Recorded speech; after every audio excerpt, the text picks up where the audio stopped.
What if I told you that almost every major decision you've ever made wasn't driven by logic, discipline, or even happiness?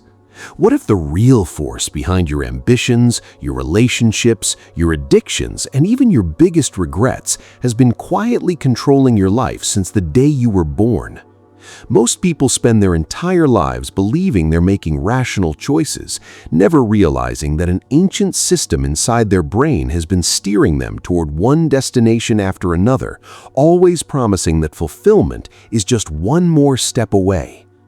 Think back to a moment when you wanted something so badly that it consumed your thoughts. Maybe it was your first dream job, a relationship you couldn't stop thinking about, or a purchase you convinced yourself would finally make life feel complete. Every day, your imagination painted a picture of how incredible everything would become once you finally had it. Then, eventually, you got it. For a few days, or maybe a few weeks, it felt exactly the way you imagined. But then something strange happened. The excitement slowly faded. What once felt extraordinary became ordinary, and almost without noticing, your attention shifted toward the next goal. Most people interpret this as ambition. They tell themselves they're simply motivated or driven to achieve more. But if that's true, why does satisfaction disappear so quickly? Why do people who build billion-dollar companies continue chasing even bigger ones? Why do celebrities who seem to have everything still struggle with emptiness? Why do lottery winners often return to the same level of happiness they had before winning millions? The answer isn't that they're ungrateful, it's that they're human. For thousands of years, survival depended on never becoming too comfortable. Our ancestors who kept searching for better food, safer shelter, and new opportunities were more likely to survive than those who settled too soon. Evolution rewarded people who looked ahead instead of looking around. That survival mechanism became deeply wired into the human brain, and although the world has changed dramatically, the brain still operates using the same ancient blueprint. Today, we're no longer running through forests searching for food, yet our minds behave as if survival still depends on finding the next opportunity. Instead of hunting animals, we hunt promotions. Instead of searching for water, we search for validation. Instead of worrying about predators, we obsess over notifications, followers, and achievements. The targets have changed, but the system driving us hasn't. This is why the anticipation of success often feels more exciting than success itself. It's why scrolling through social media can feel impossible to stop. It's why one accomplishment quickly loses its emotional impact the moment another possibility appears on the horizon. Your brain isn't trying to make you content, it's trying to keep you moving. And hidden behind that endless pursuit is one small molecule that has shaped civilizations, inspired groundbreaking discoveries, fueled impossible dreams, and at the very same time created addiction, anxiety, comparison, and an endless hunger for more. Most people think they understand it. Most people don't. Because the greatest misunderstanding about this molecule isn't what it does, it's what we've believed about it our entire lives. If you've ever heard people call dopamine the pleasure chemical, you've already been told one of the biggest myths in modern neuroscience. The truth is far more unsettling. Dopamine isn't primarily about enjoying what you have.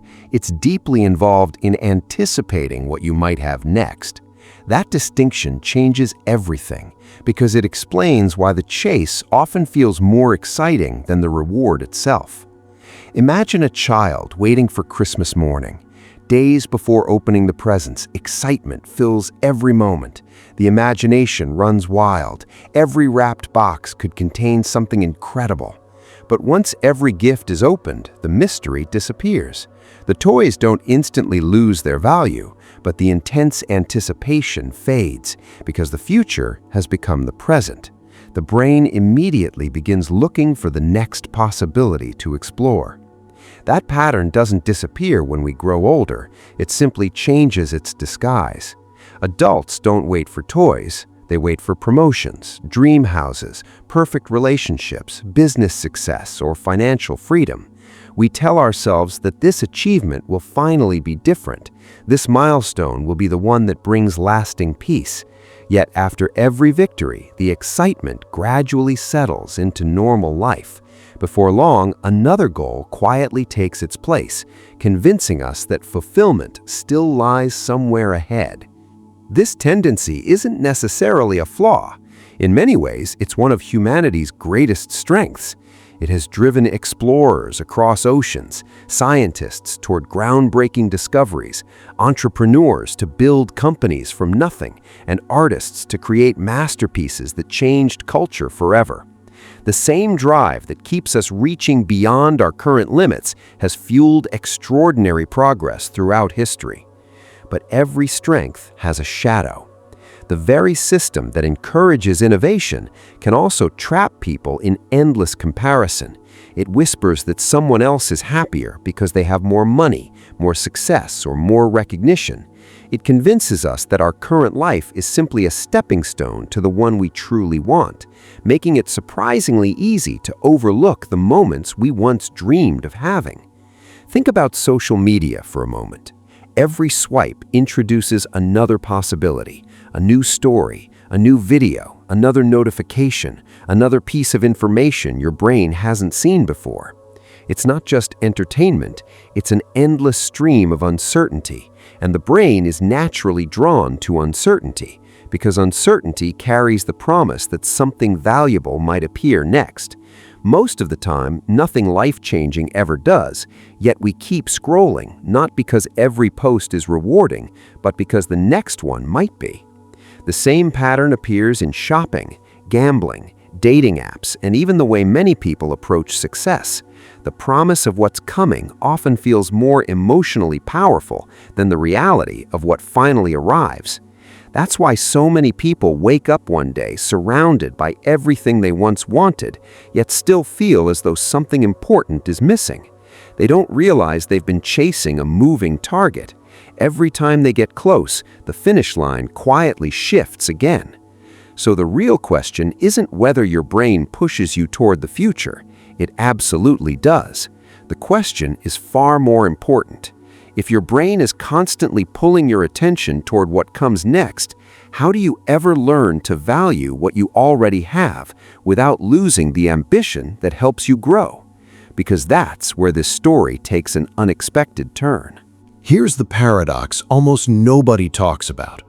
The same system that pushes humanity to invent, explore, and achieve extraordinary things is also the reason so many people struggle to enjoy the lives they've already built. The problem isn't dopamine itself. The problem begins when your entire identity becomes attached to a future version of yourself.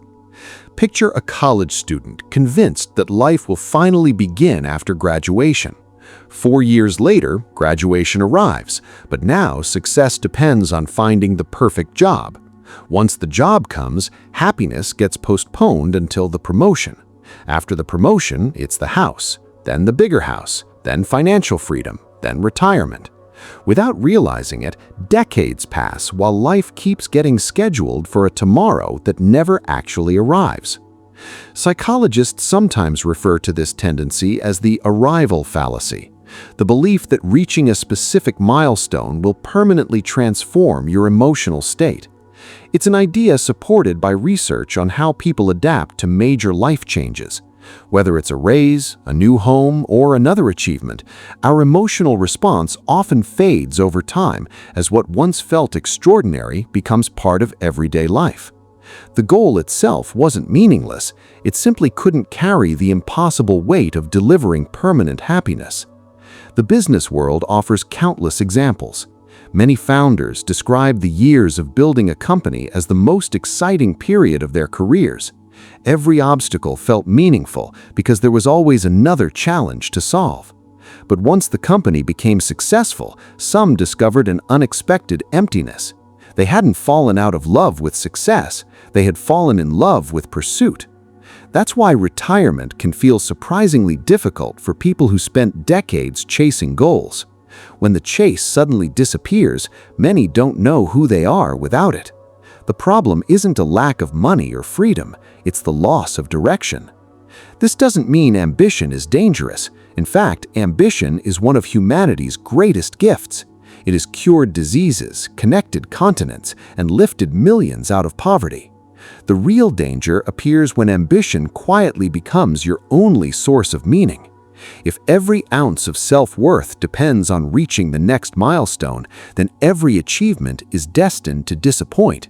Not because it lacks value, but because your brain immediately transforms it into your new normal. Look at professional athletes. For years, they imagined the championship trophy as the moment that will complete them. Many eventually win it. They celebrate, they cry, the world applauds. Yet months later, countless interviews revealed the same surprising realization. The victory didn't erase every doubt or insecurity. Life continued, and new expectations quickly replaced the old ones. This is one of the most important lessons in the molecule of more. The system that drives you toward the future is incredibly powerful, but it was never designed to help you fully experience the present. Left unchecked, it keeps moving the finish line, convincing you that fulfillment always exists somewhere just beyond today's horizon. The question then isn't whether you should stop chasing meaningful goals. The real question is far more difficult. Can you build a future worth pursuing without becoming blind to the life you're already living?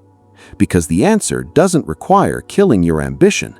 It requires teaching your brain something it was never designed to do on its own. If the story ended here, it would sound almost hopeless.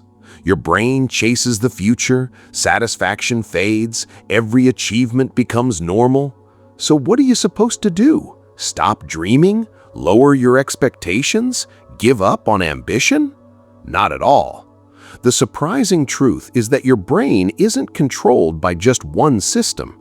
While one part is constantly scanning the horizon for what comes next, another part is capable of experiencing something entirely different.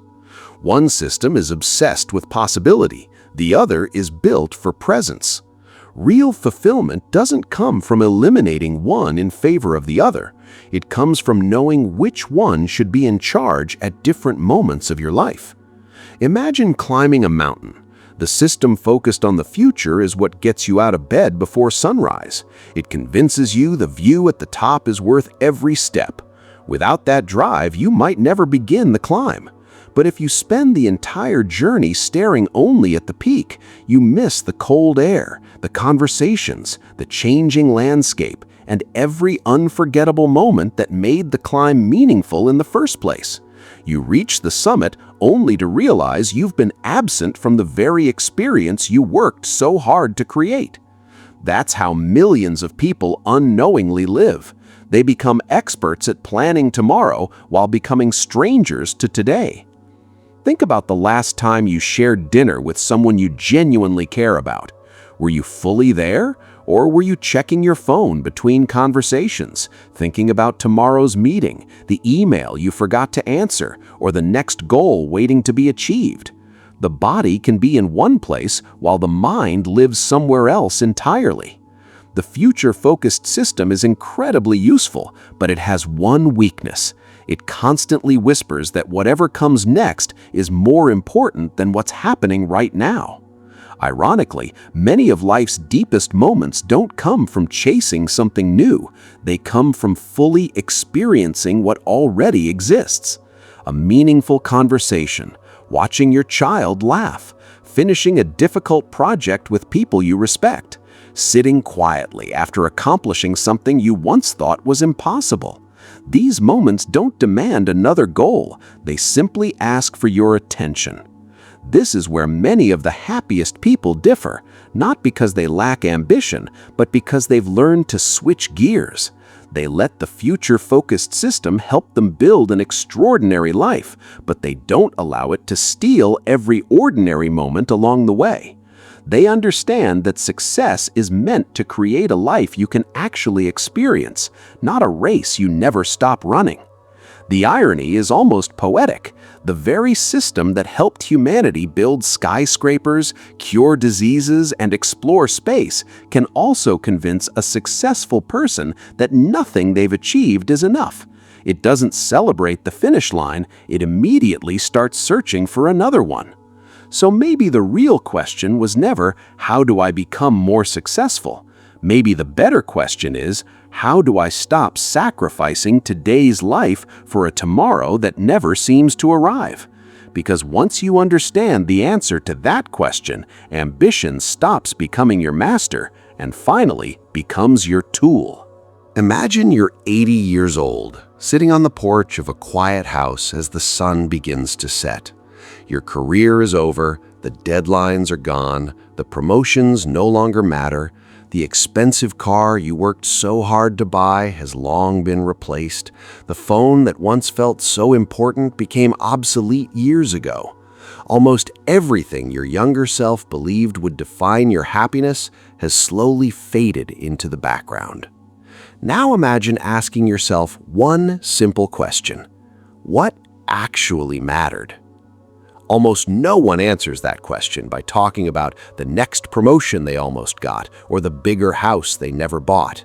Instead, people remember conversations, friendships, family, purpose, moments of courage, and the times they were fully present in their own lives. In the end, what remains isn't the excitement of chasing the future, it's the meaning found in the moments you actually lived. That may be the greatest lesson hidden inside the molecule of more. The future isn't the enemy. In fact, without the drive to imagine something better, humanity would never have built the world we live in today. The problem begins when the future becomes the only place where you believe happiness exists, because no matter how fast you run, the future has one impossible characteristic. The moment you arrive, it stops being the future, and your brain immediately creates another destination. This doesn't mean you should stop dreaming. It means your dreams should guide your life, not postpone it. Build the business, chase the degree, learn the skill, fall in love, create something meaningful, set goals that challenge you to grow. But don't make the mistake of believing that your life begins after you achieve them, because if you keep waiting for the perfect moment to finally feel complete, you'll spend your entire life standing at the starting line of a future that never arrives. The people who seem genuinely fulfilled aren't always the ones with the most success. More often, they're the ones who've learned an uncommon skill. They know how to pursue tomorrow without abandoning today. They allow ambition to inspire them, but they refuse to let it steal their ability to appreciate what already exists. They understand that progress and gratitude aren't enemies, they're partners. One helps you build a better future, the other reminds you that the present is worth experiencing while you're building it. Maybe that's why the happiest people don't ask, "What's the next thing I need?" They ask a different question: what's already here that I've stopped noticing? Because sometimes the greatest transformation doesn't come from getting more. It comes from finally seeing enough. And perhaps that's the quiet irony of being human. The same brain that constantly whispers, "just one more," also gives you the ability to pause, look around, and realize that the life you've been chasing has been unfolding beneath your feet all along. The future will always call your name. It always has. But the only place you'll ever actually live is today.